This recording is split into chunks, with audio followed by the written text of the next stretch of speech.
আজ নিজের পছন্দের জিনিস কিনতে গিয়ে রাস্তায় স্টপ করার মতন অবস্থা হয়েছে আমার। Hello everyone, good morning. তোমরা সবাই কেমন আছো? বৃষ্টি ভেজা সকালের অনেক অনেক শুভেচ্ছা। আমি বিনা দুপুরবেলা কিন্তু চলে এসেছি আজ তোমাদের সাথে গল্প করবো বলে। শনিবার রবিবার দুদিন কিন্তু বন্ধুরা দুপুরবেলা একদমই ভিডিও আপলোড করতে পারিনি, কারণ সময় করতে পারিনি। আজ হচ্ছে সোমবার, এই জন্য আজ কিন্তু ঠিক দুপুরবেলায় টাইমের মধ্যে ভিডিওটা পোস্ট করার চেষ্টা করেছি। তোমরা কে কোথা থেকে আজকে ভিডিওটি দেখছো অবশ্যই কিন্তু ভিডিও দেখার শেষে কিন্তু একটা কমেন্ট করে জানাবে, আমার খুব ভালো লাগবে। আর তোমাদের কেমন লাগে আমার ভিডিওগুলি দেখতে এটাও কিন্তু জানাতে ভুলবে না। আজ হচ্ছে সোমবার, তো সেম একই টাইমে 4:30 কিন্তু ঘুম থেকে উঠে গেছি। আজ তো ভোরবেলা থেকে উঠেই দেখছি বৃষ্টি প্রচণ্ড। কিছু করার ছিল না, যেহেতু মেয়েকে স্কুলে পাঠাতে হবে। ভোরবেলায় কিন্তু বৃষ্টির মধ্যে উঠেই কিন্তু কাজে লেগে পড়েছি। স্নান করে পুজো দিয়ে রান্নাঘরে চলে এসেছি। এখন ঘড়িতে 6:45 মতো বাজে। এখন মেয়ের জন্য খাবার বানাবো। আমার আবার জানো তো, সকালবেলা ঘুম থেকে উঠে গরম জলটা না খেলে একদমই হয় না। ওই মেয়েরও একই অভ্যেস হয়েছে, শীত গরম 12 মাসে কিন্তু আমার ঘুম থেকে উঠেই একটু উষ্ণ গরম জল খেতে হয়। এখন ওর জন্য ডালিয়াটা বানিয়ে নেব। ঘুম থেকে উঠেই যেহেতু দেখছি আকাশ মেঘলা করে আছে, বৃষ্টি হচ্ছে, তো ভেবেছি একবার মেয়েকে স্কুলে মনে হয় পাঠাতে পারবো না। তো আবার ভাবলাম কি খাবার দাবার সব রেডি করে রাখি, দেখা যাক বৃষ্টি কমলে পাঠাবো। যাই হোক, বৃষ্টিটা একটু কমেছে, ওর খাবার দাবার রেডি করে তো ওকে এখন স্কুলে দিয়ে আসব। তো আজ আর ফ্রুট ছিল না ঘরে, তো আমি সব রকমের খাবারই ঘরে একটু একটু রাখি, কারণ যখন যেটার প্রয়োজন হয়, সবসময় তো ফ্রুট থাকে না। যেমন শনি রোববারটা আমার আর বাজার করা হয় না, যেহেতু বেশি ব্যস্ত থাকি। তো সেই কারণে ঘরে যেটা ছিল সেটাই ওকে টিফিনে দিয়েছি।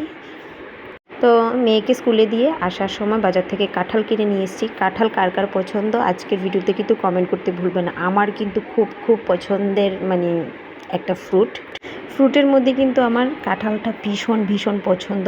এই সিজনে যদি আমাকে বলা হয় যে প্রতিদিন ভাত না খেয়ে কাঁঠাল খেতে, আমি পারবো, কারণ আমি এতটা কাঁঠাল খেতে পছন্দ করি। আমার মতো এরকম কে কে আছো কাঁঠাল খেতে খুব খুব পছন্দ করো, অবশ্যই কিন্তু কমেন্ট করে একবার জানাবে। তাহলে আমিও ভাববো যে না, আমার মতো অনেক পাগল আছে যারা কাঁঠাল খেতে খুব কারণ বেশিরভাগ মানুষই আমি দেখি কাঁঠাল খেতে একদম পছন্দ করে না। চলো আজকে কাঁঠাল কেনার গল্পটা একটু তোমাদের সাথে শেয়ার করি, যে কী এরকম ঘটনা হয়ে গেছে আমার সাথে। আমি মেয়েকে নিয়ে যখন স্কুলে যাচ্ছিলাম, যে গাড়িটাতে উঠেছিলাম ওই গাড়িটাতে 6টা কাঁঠাল ছিল। যিনি গাড়ির ড্রাইভার ছিলেন উনি কাঁঠালগুলি বিক্রি করতে যেত। তো আমি ওনাকে জিজ্ঞেস করলাম যে আপনি কী করবেন কাঁঠালগুলো, বললো যে আমি বিক্রি করবো। তো আমি ওনাকে দাম জিজ্ঞেস করলাম, দেখি যে অনেক কম দামে পেয়ে গেছি। তো আমি কী করলাম, গাড়িতে বসেই কাঁঠাল কিনে নিয়েছি। জানো তো বন্ধুরা, কাঁঠাল পেয়ে এত খুশি হয়ে গেছি। গাড়ি থেকে যখন নেমে গেছি, মেয়ে স্কুল ব্যাগ গাড়িতেই রয়ে গেছে। আমি তো সুন্দর করে কাঁঠালটা নিয়ে একদম গাড়ি থেকে নেমে গেছি মেয়েকে নিয়ে। ওই স্কুল ব্যাগের কথা আর আমার মনে নেই। গাড়ি থেকে নেমে গেছি স্কুলের সামনে। আমি তো কাঁঠাল নিয়েই দাঁড়িয়ে আছি, রাস্তায় গাড়িও চলে গেছে। যখন রাস্তা পার হয়েছি মেয়েকে গেটে ঢুকাবো, তখন আমার মনে হয়েছে যে ওই স্কুল ব্যাগটা তো আমি গাড়িতেই ফেলে দিয়েছি। সত্যি এখন ভয়েস দিচ্ছি, তখন আমার এমন একটা অবস্থা হয়ে গেছে, আমি পাগলের মতো এদিক ওদিক ছোটাছুটি করছি কাঁঠাল ফেলে। তখন আমি পাগলের মতন হয়ে গেছি যে আমি কী করবো, মেয়ের ব্যাগ হারিয়ে ফেলেছে। যাই হোক, যে ড্রাইভারটা ছিল উনি খুব ভালো ছিলেন। উনি আবার ব্যাক করে আসে, তখন প্রায় 10 মিনিট সময় লেগে গেছে।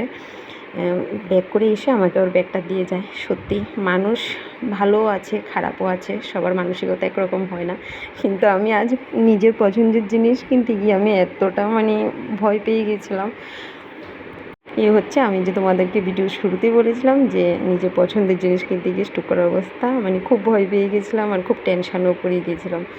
রান্নাবান্না সব কমপ্লিট করে সিজাকে কিন্তু এখন স্কুল থেকে নিয়েও চলে এসেছি। কাপড় কাচা কিন্তু সকালবেলায় হয়ে গেছে, কিন্তু বৃষ্টির জন্য আর ছড়াতে পারিনি। এখন একটু হালকা হালকা রৌদ্র দেখছি, ঘরে আবার কাপড় ছড়ানোর জায়গা নেই, ওই ছাদে এসে ছড়াতে হয়।